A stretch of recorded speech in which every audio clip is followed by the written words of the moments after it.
आदमी प्रसन्न होता है ना तो उसका चेहरा अलग तरह का होता है।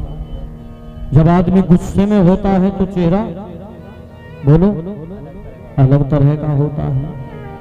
और जब आदमी दुख में होता है तो उसका चेहरा अलग तरह का होता है। निराशा चेहरे पर है। पूछ लिया था राजन आपके चेहरे पर निराशा। हताश और निराश राजा दशरथ दिखाई दे रहे हैं, बात क्या है? तो महाराज दशरथ ने एक बात कह दी है, गुरुदेव बिना कारण के नहीं है ये उदासी, इस उदासी का कारण है। क्या कारण है राजन? राजा दशरथ बोले, गुरुदेव मैं इस दुनिया में बड़ा बदकिस्मत इंसान हूं, बहुत बदकिस्मत हूं मैं। अपनी बदकिस्मती की उदासी है मेरे जीवन के अंदर। ये कोई संतान नहीं है, ये मेरी बदकिस्मती नहीं तो और क्या है। जब ये कहा ना कि बड़ा बदकिस्मत इंसान हूं मैं, तो गुरुवर वशिष्ठ ने महाराज दशरथ को रोक दिया। लोगों को तुरंत रोक दिया, तुरंत टोक दिया और ये कहा ना राजन, बस इसके आगे इसके बाद इस शब्द को दोबारा कभी मत दोहराना अपने जीवन के अंदर। ये राजन आप जानते नहीं है, बिना जाने ये बात कह रहे हैं। दुनिया में बदकिस्मत इंसान वो नहीं होता जिसके संतान नहीं होती। और कौन होता है बदकिस्मत इंसान? तो जरा आप भी विचार कीजिएगा, आप भी सोचिएगा, कौन है बदकिस्मत दुनिया में? बहुत सारे लोग मिल जाएंगे जो कष्टों में आकर के कहने लगते हैं बहुत बदकिस्मती आ गई है। ये भाग्य का फेर हो सकता है। बदकिस्मती कौन किसके जीवन में आती है? तो गुरुवर वशिष्ठ ने कह दिया था कि वो थोड़ा सा भाग्यहीन है जिसके घर संतान नहीं, वो पूरा बदकिस्मत समझो, याद जिसे भगवान नहीं, वो थोड़ा सा भाग्यहीन है। और जरा शब्द सुनिएगा, कितने सुंदर शब्द गुरुवर वशिष्ठ ने बोले हैं। इतने सुंदर शब्द कोई महाराज वशिष्ठ जैसा कुल पुरोहित ही बोल सकता है। इतने सुंदर शब्द कोई ब्रह्म ऋषि ही बोल सकता है। ये कहा कि नालायक संतान से तो बेहतर है बेऔलाद रहे,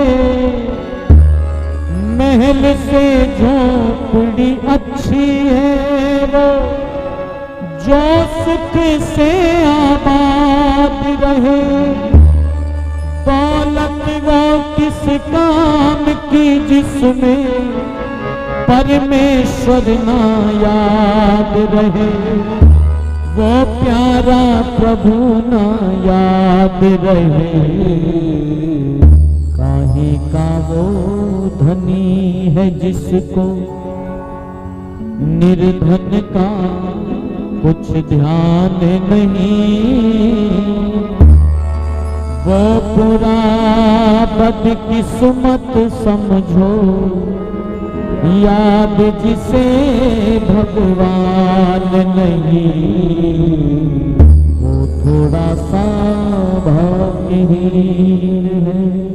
हे राजा, उस भगवान के ऊपर जिसका भरोसा उठ जाता है, उस दिन उसके जीवन के अंदर बदकिस्मती प्रवेश कर जाती है। ये तो भाग्य का फेर है कि संतान नहीं हो रही, और भाग्य का फेर ही क्यों, भगवान की व्यवस्था मानकर स्वीकार करो राजन। ईश्वर संतान तो दे दे पर नालायक दे दे, क्या कीजिएगा ऐसी संतान का? ऐसा बेटा दे दे तो जो चौथी मंजिल पर ले जाकर के माँ को नीचे फेंक दे। पिछले दिनों देखा होगा ना आपने वो वीडियो, माँ को ले गया बेटा चौथी मंजिल पर, और ले जाकर के चौथी मंजिल से माँ को नीचे धकेल दिया, नीचे फेंक दिया। क्या कीजिएगा ऐसी संतान का? नालायक संतान से तो बेसंतान बेऔलाद बहुत अच्छा है राजन। भगवान कुछ चाहता है, ईश्वर कुछ चाहता है, ईश्वर की व्यवस्था है। और हे राजन, सूरत सीरत प्यार मोहब्बत किसी की ये जागीर नहीं, जिसकी इज्जत है जग में कोई उससे बड़ा अमीर नहीं। सोना है वो दिल जिसमें मजलूमों की तस्वीर नहीं, मजलूमों की तस्वीर नहीं। बंदा वो क्या बंदा है जिसको बंदे की पहचान नहीं। वो बुरा बदकिस्मत समझो, याद जिसे भगवान नहीं। वो थोड़ा सा भाग्यहीन है। और राजन कहता कुछ और करता कुछ है, वो कोई इंसान नहीं। बेजुबान वो पशु है जिस बंदे की कोई जुबान नहीं। आदमी वो बेजान है जिसकी किसी बात में जान नहीं, किसी बात में जान नहीं। ईमान कहलाए वो जिसका कोई धर्म ईमान नहीं। वो पूरा बदकिस्मत समझो, याद जिसे भगवान नहीं। वो थोड़ा सा भाग्यहीन है। और समय दौड़ चला है, थोड़ी देर के बाद बस कथा विराम लेगी, प्रसाद वितरित होगा।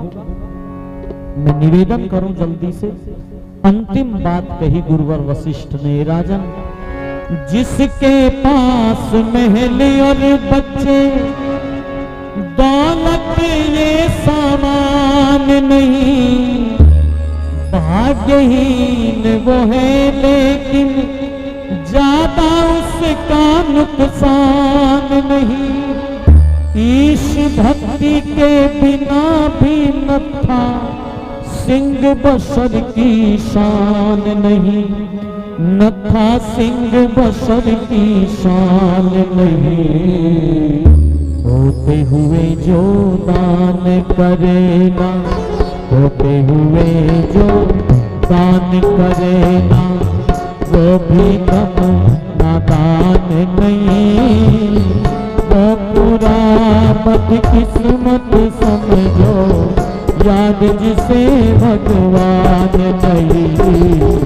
वो थोड़ा सा भाग्यहीन है जिसके घर संतान नहीं।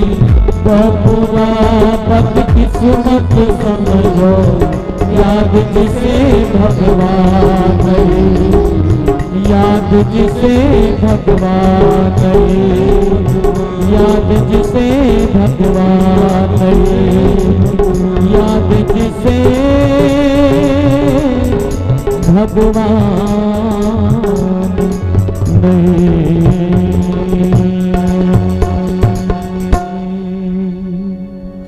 ये कहा राजन, दुनिया में बदकिस्मत इंसान वही होता है जिसको भगवान याद नहीं रहता। जिस आदमी को केवल रोजी याद रहती हो ना, और राजक ना याद रहता हो, रोजी देने वाला, वो कितने ही वैभव को प्राप्त कर ले, कितने ही बड़े बैंक बैलेंस बना ले, कितनी ही बड़ी संपत्ति इकट्ठी कर ले, वो कभी भाग्यशाली न बन सकेगा। उस आदमी को हमेशा शास्त्रों की भाषा में, ऋषियों की भाषा में बदकिस्मत कहा जाएगा। जिसको वो राजक याद नहीं रहता, वो ईश्वर याद नहीं रहता, उसका जो धन्यवाद नहीं करता। और कोई हे भगवान मेरे जीवन के भी दिन बदलेंगे, ऐसी कृपा मेरे जीवन में करना। पर वो दिन जब बदल जाए प्रभु, तब मैं तेरे सानिध्य को ना भूल जाऊं, तेरी उपासना को ना भूल जाऊं। ऐसे सुखों की कामना मैं नहीं करता जिन सुखों को प्राप्त करके मैं तेरे चिंतन को भूल जाऊं, मैं तेरी भक्ति को